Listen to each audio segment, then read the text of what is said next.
স্থানীয় ৰাইজে কোৱাৰ মতে ইয়াত যে ৰেলৱে ট্ৰেকত IED বোমা ব্লাষ্ট কৰি পেলাই এটা অশান্তিৰ বাতাবৰণ সৃষ্টি কৰিবলৈ চেষ্টা কৰিছে। এইটো মই কঠোৰ ভাষাৰে মই গৰিহণা দিছোঁ।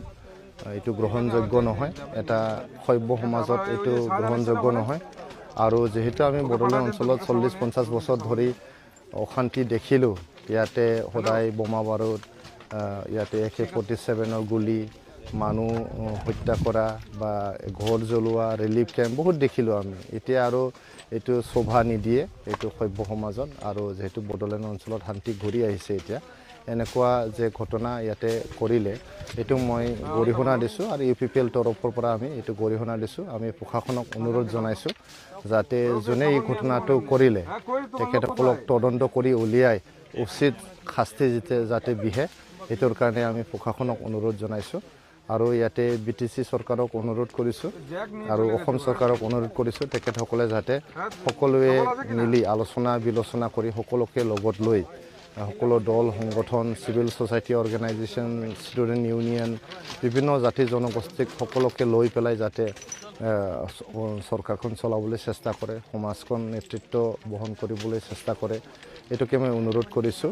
আৰু যাতে আমাৰ বড়োলেণ্ড অঞ্চলত অশান্তিটো কোনো পৰ্যায়ত যাতে ঘূৰি আহিব নোৱাৰে, তাৰ কাৰণে তেখেতসকলক সকলো যে কৰণীয় কাম আছে এই কৰণীয় কামবিলাক মই কৰিবলৈ তেখেতসকলক অনুৰোধ কৰিছোঁ।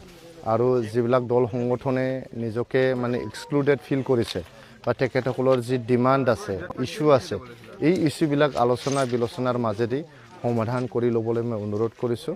আমি নৱপ্ৰজন্মক এটা শান্তিৰ সমাজ আমি দি যাব লাগিব। আমি যে উঠি অহা ল'ৰা ছোৱালীবিলাক পঢ়া শুনাৰ কাৰণে এটা পৰিৱেশ আমি গঢ়ি তুলিব লাগিব।